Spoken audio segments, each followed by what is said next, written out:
तो आज के इस वीडियो में हम थ्योरी ऑफ कन्फ्लिक्ट रिजोल्यूशन जो इग्नू के MPS 002 के यूनिट 2 का ये पार्ट बचा हुआ था, इसको कंप्लीट करेंगे।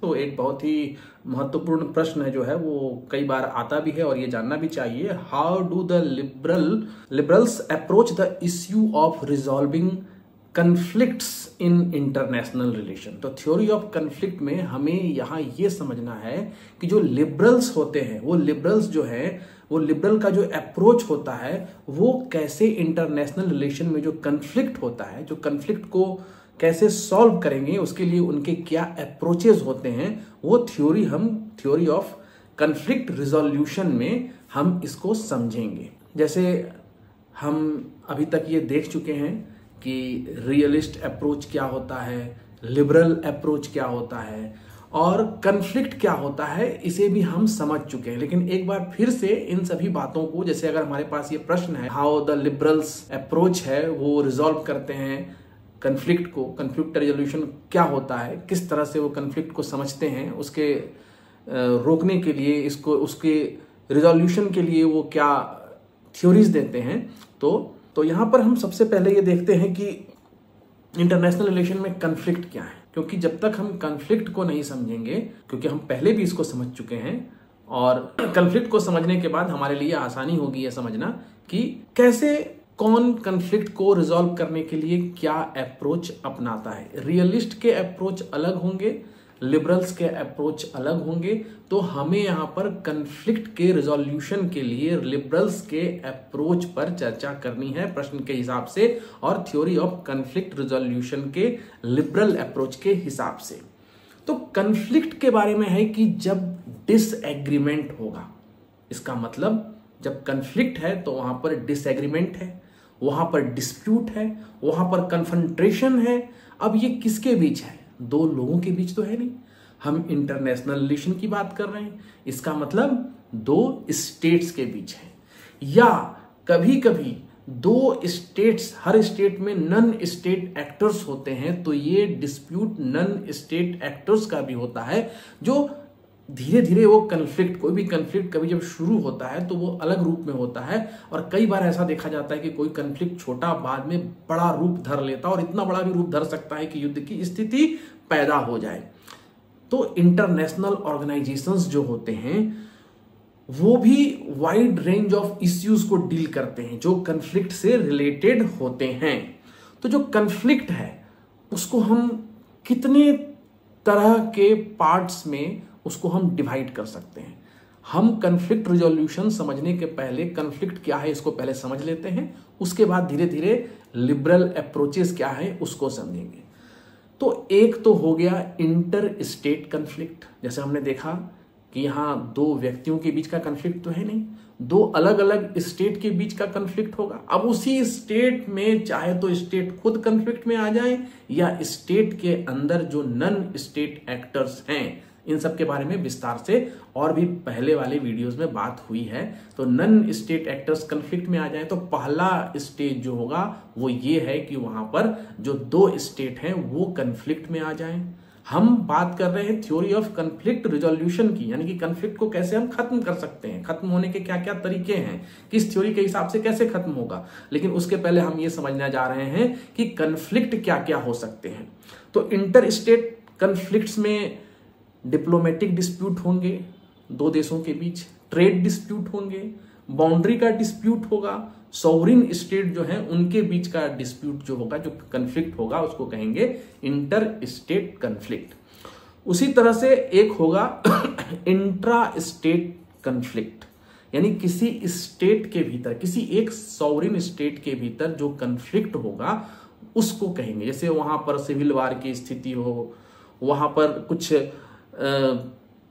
वेरियस इथनिक इश्यूज हों, ऐसे इश्यूज किसी स्टेट के अंदर ही हैं, उसके अंदर का जो कन्फ्लिक्ट है, तो कभी कभी स्टेट को अपने अंदर के कन्फ्लिक्ट से जूझने के लिए भी विश्व स्तर पर कुछ अप्रोचेस लेने पड़ते हैं। इंटरनेशनल ऑर्गेनाइजेशन का भी ध्यान ऐसे, जैसे हम देखते हैं कि किसी स्टेट के अंदर का डिस्प्यूट, इथनिक डिस्प्यूट, कभी कभी उस देश के अंदर ऐसा विभेद पैदा करता है कि देश दो भागों में बट जाता है। सूडान को हमने देखा, पाकिस्तान को हमने ईस्ट और वेस्ट पाकिस्तान को बंटते देखा, रिलीजियस ग्रुप, पॉलिटिकल मूवमेंट, ये सब इंट्रा स्टेट जो है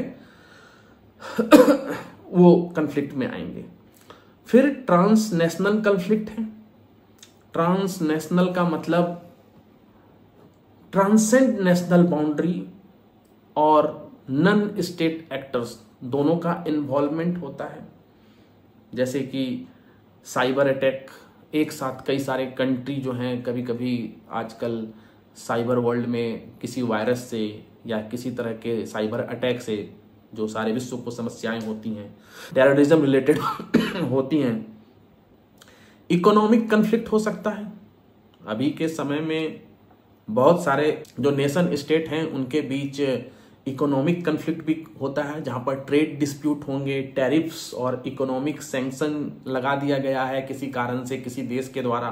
जैसे भारत के ऊपर कई बार कई यूरोपीय देशों के द्वारा एक प्रतिबंध लगाया जाता है कि अगर आप अपने देश में जो प्रोडक्ट है उसमें अगर बाल मजदूरों को संलग्न करते हैं तो ऐसे प्रोडक्ट को हम अपने देश में नहीं बेचने देंगे, या कुछ पेस्टिसाइड्स का मुद्दा आता है। तो इस तरह के चलते जो इकोनॉमिक कन्फ्लिक्ट पैदा होते हैं दो देशों के बीच व्यापार में, क्योंकि हर देश तो मार्केट भी है और हर देश इंपोर्ट एक्सपोर्ट में भी है, तो दोनों देशों के बीच, दो देशों के बीच कन्फ्लिक्ट हो सकता है।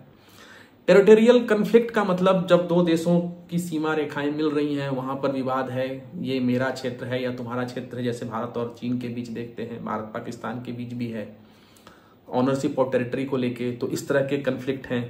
इथनिक और रिलीजियस कन्फ्लिक्ट्स हैं।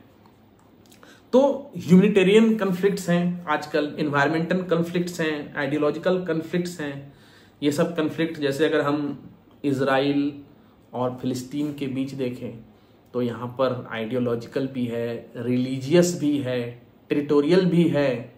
इस तरह के कन्फ्लिक्ट्स कई जो हैं वहाँ पर वो एक ग्रुप बनाते हैं कन्फ्लिक्ट्स का। कई तरह के मुद्दे जो हैं असल में वहाँ पर हावी रहते हैं। टेररिज्म एक अलग कन्फ्लिक्ट को आज के समय में जन्म देता है।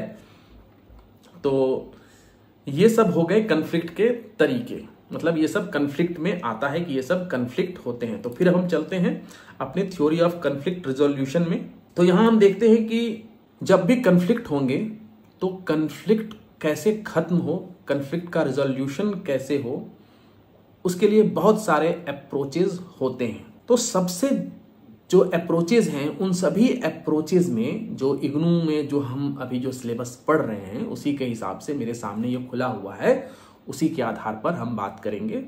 थोड़ी आज आवाज में प्रॉब्लम हो सकती है गले के चलते।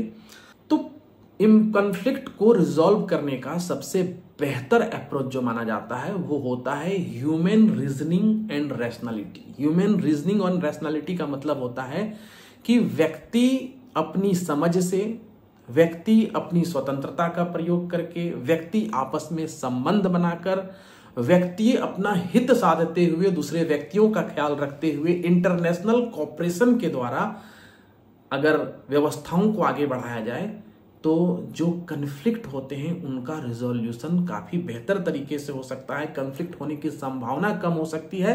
कन्फ्लिक्ट कम होगा तो युद्ध की संभावना कम रहेगी। युद्ध के तरफ कन्फ्लिक्ट का रिजोल्यूशन नहीं जाएगा, वो कन्फ्लिक्ट बिना युद्ध के ही निपट जाएगा ह्यूमन अप्रोच से। तो इसमें क्या है कि जब हम लिबरल अप्रोच की बात करते हैं तो यहां पर यही सब बातें आती हैं। यहां पर इंडिविजुअल का इंपॉर्टेंस आता है, यहां पर कॉपरेशन का अप्रोच आता है। इसी का उल्टा जब हम रियलिज्म में जाते हैं, रियलिस्ट अप्रोच में, रियलिस्ट क्या है कि वो हमेशा शक्ति को बढ़ाने, शक्ति को बढ़ाकर शक्ति के द्वारा समाधान करने, या ये मानने कि विश्व में शांति तभी रख सकती है या कन्फ्लिक्ट का रिजोल्यूशन तभी हो सकता है जब कोई एक बहुत बड़ा शक्तिशाली संस्था या कोई देश या सबको कंट्रोल करने वाला हो, जो सर्वशक्ति संपन्न हो। तो रियलिस्ट जो है वो लिबरल से उल्टे चलते हैं। उनको लगता है कि युद्ध के द्वारा ही ज्यादातर समस्याओं का समाधान हो सकता है। और लिबरल्स कहते हैं कि नहीं, अगर हम अंतर्राष्ट्रीय स्तर पर सहयोग पैदा करें, सहयोग का वातावरण पैदा करें, एक दूसरे के साथ आपस में मुद्दों को मिलकर समझें, सहयोग में जाएं, तो हम ज्यादा तरीके से बिना किसी कोएर्सिव मींस के, यानी बिना किसी कड़े रुख के हम कन्फ्लिक्ट को सुलझा सकते हैं। रियलिस्ट बिलीव करते हैं कि विश्व में एक हेगेमोनिक यानी डोमिनेंट पावर, जो सबसे अधिक शक्तिशाली हो, सबके ऊपर जिसका वर्चस्व हो, ये बहुत जरूरी है कॉपरेशन के लिए।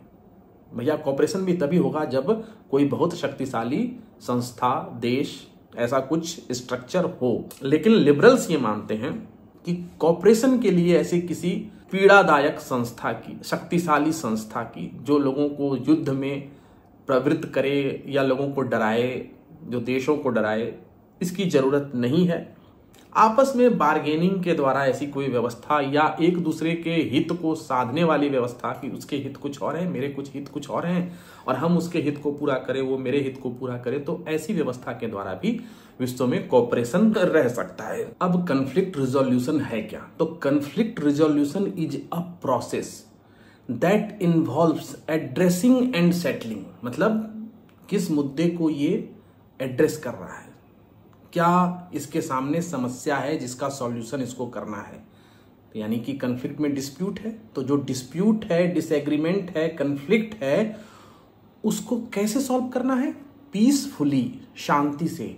और दूसरा सबसे महत्वपूर्ण टर्म है, याद रखिए, जब आप कन्फ्लिक्ट रिजोल्यूशन को लिखेंगे तो ये दो वर्ड हिंदी या अंग्रेजी में आपको प्रयोग करने हैं कि कन्फ्लिक्ट का रिजोल्यूशन पीसफुली होगा और दूसरा म्यूचुअली एक्सेप्टेबल सॉल्यूशन, मतलब शांतिपूर्ण तरीके से तो हो गया, लेकिन जो सॉल्यूशन निकाला गया वो दोनों पक्षों को म्यूचुअली एक्सेप्टेबल, दोनों को एक्सेप्टेबल होना चाहिए, तभी तो कन्फ्लिक्ट का रिजोल्यूशन हुआ या माना जाएगा।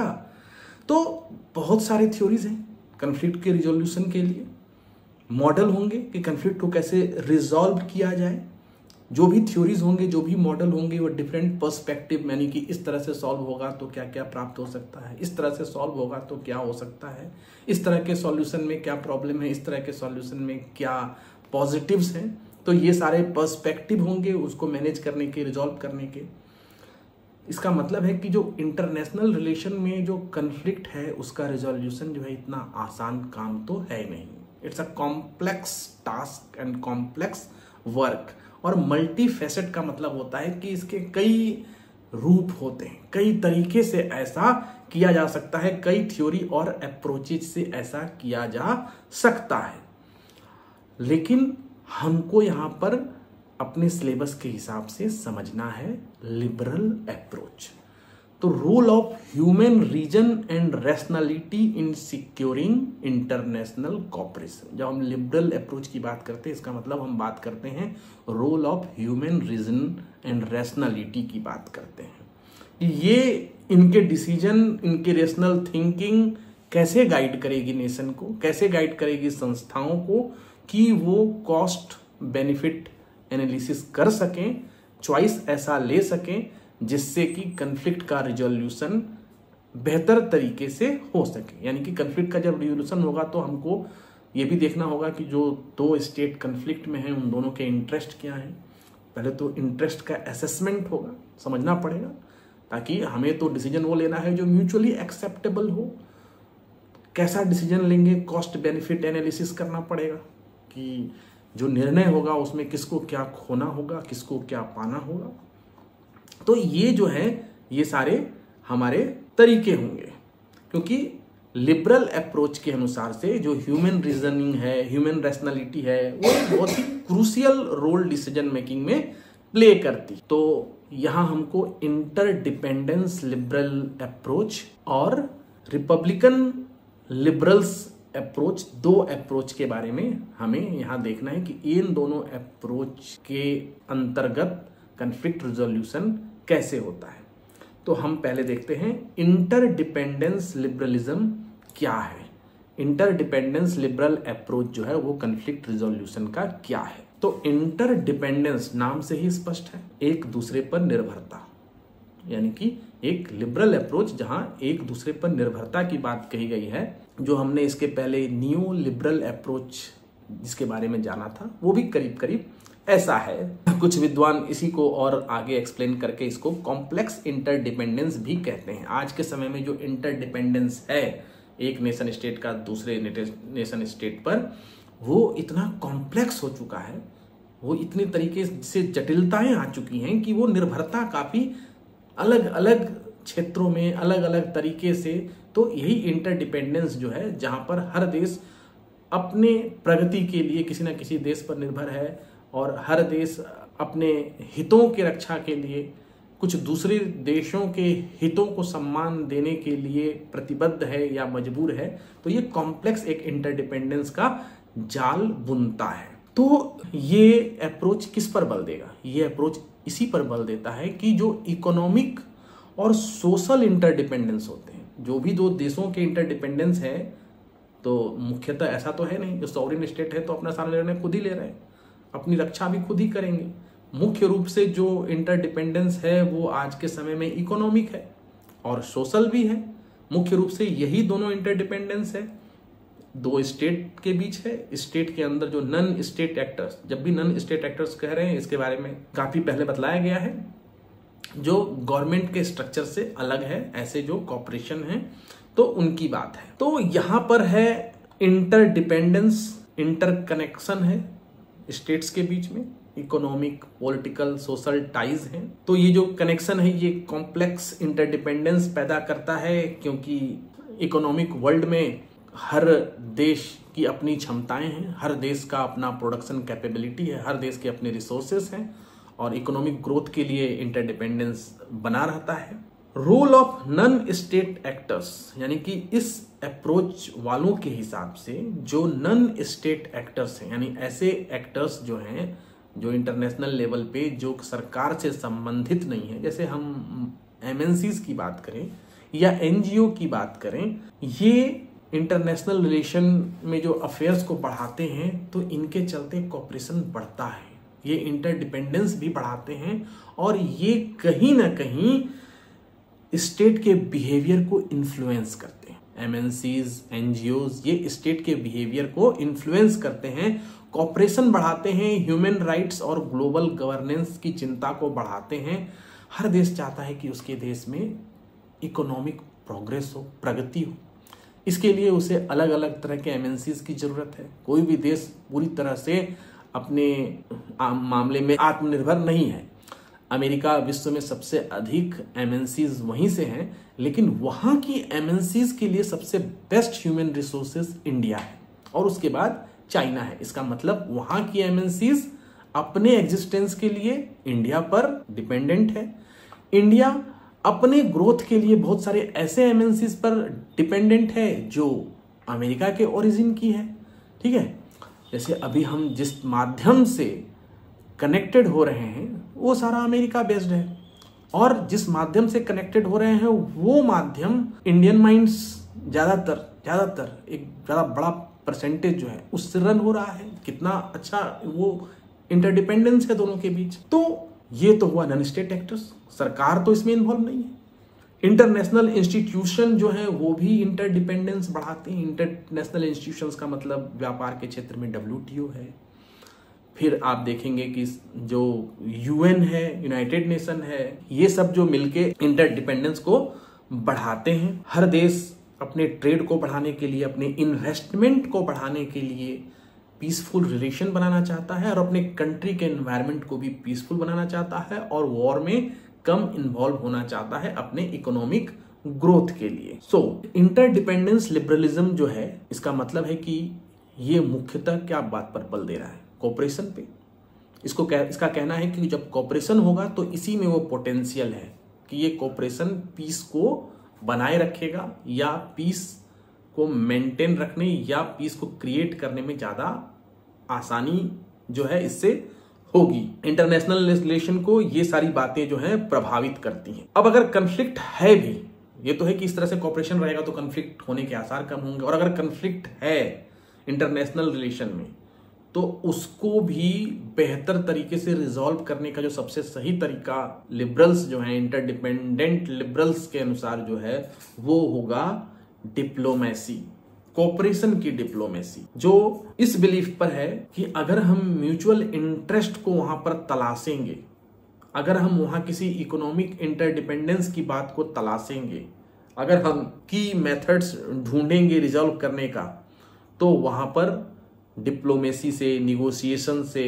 इकोनॉमिक इंटरडिपेंडेंस से या इंटरनेशनल मीडिएशन से हम इंटरनेशनल इंस्टीट्यूशन के सहारे उसको बेहतर तरीके से रिजॉल्व कर सकते हैं। अब इसी में कॉम्प्लेक्स इंटरडिपेंडेंस की बात आई, मतलब जब हम इंटरडिपेंडेंस लिबरलिज्म की बात कर रहे हैं तो हमने कहा कि ये बहुत कॉम्प्लेक्स हो गया है।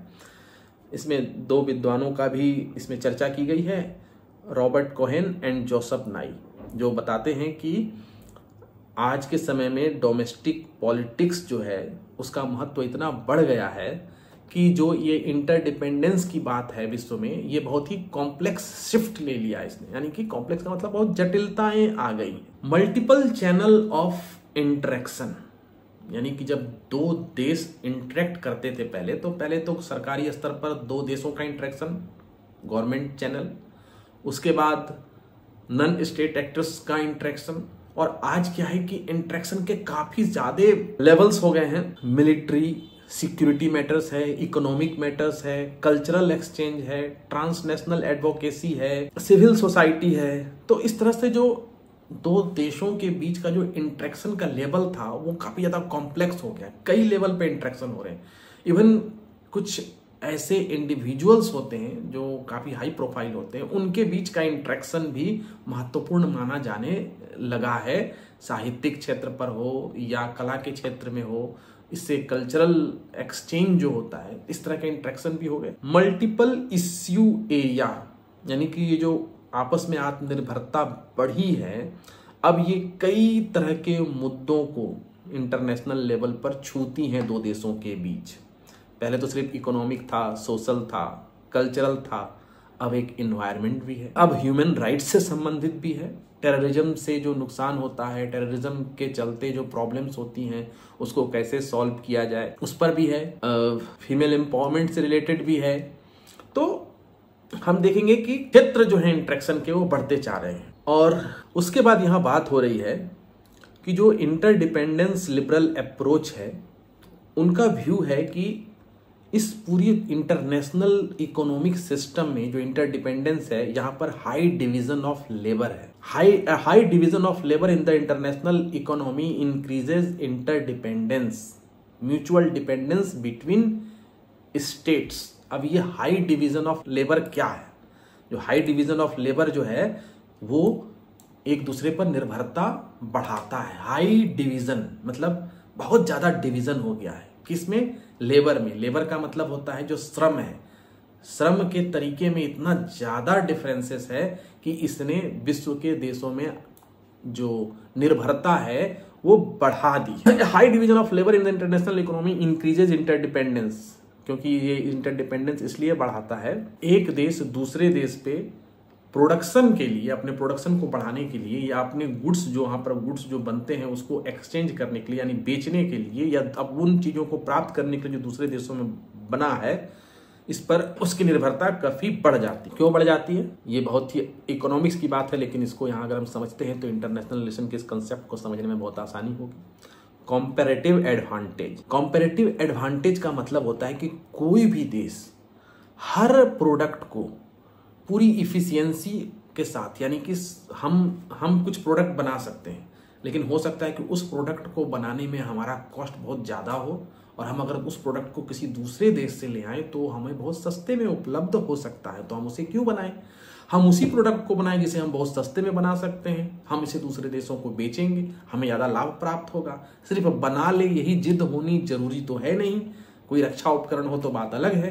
तो इसको कहते हैं कॉम्पेरेटिव एडवांटेज। कंपेयर करो, हम एक देश है, दूसरा देश है, दूसरा देश अगर सस्ते में बना रहा है, ऐसा इसलिए भी हो सकता है कि उसके पास रिसोर्सेज ज्यादा हो, उसके पास लेबर सस्ता हो, तो जो जिसमें स्पेशलाइज्ड है वो उसी गुड को बनाएगा, उसी सामान को बनाएगा, उसी सर्विस को देगा दुनिया को, और बाकी जो चीजें उस पर वो ज्यादा सिद्धहस्त नहीं है वो दूसरे देशों से प्राप्त कर लेगा, वो सस्ते में उसे मिल जाएगी। और जो जिस देश जिस चीजों को बनाने में ज्यादा उन्नत है, आसानी से बना सकता है, कम खर्च में बना सकता है, उसका ट्रेड करेगा, यानी कि उसको दूसरे देशों को देगा, और जो चीजें उसे बनाने में कठिनाई है, जिस पर उसका कॉस्ट ज्यादा होता है, उसे वो दूसरे देशों से प्राप्त कर लेगा। जैसे कि हम देखते हैं कि अमेरिका हो, यूरोप हो, वहां पर कपड़े जो हैं वहां के ब्रांड बांग्लादेश से कपड़ों को सिलवाकर, वहां पर डिजाइनिंग वहां की होती है, लेकिन उसकी सारी स्टिचिंग जो होती है, उसका सारा मेकिंग जो होता है वो बांग्लादेश में होता है,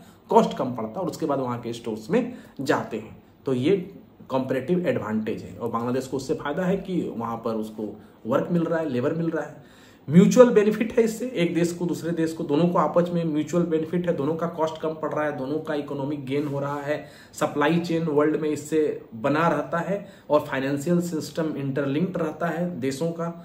तो ये चीजें क्या है, कन्फ्लिक्ट को कम करने का काम करती है, क्योंकि देश इन्वॉल्व हैं, वो अपने ट्रेड में डिस्रप्शन नहीं चाहेंगे, अपने इकोनॉमी में हार्म नहीं चाहेंगे। तो ये जो है हार्ड डिवीजन ऑफ लेबर जो है, जैसा कि इंटरडिपेंडेंस को बढ़ाएगा और बढ़ाएगा तो ये कॉन्फ्लिक्ट को रिजॉल्व करने की दिशा में कार्य करेगा। अब जो एक दूसरा है इसी का एक पार्ट, जैसे हमने इंटरडिपेंडेंस लिबरल्स अप्रोच देखा, एक और दूसरा है रिपब्लिकन लिबरलिज्म। इस अप्रोच को देखते हैं, ये अप्रोच कैसे कॉन्फ्लिक्ट को रिजॉल्व करने की दिशा में कार्य करता है।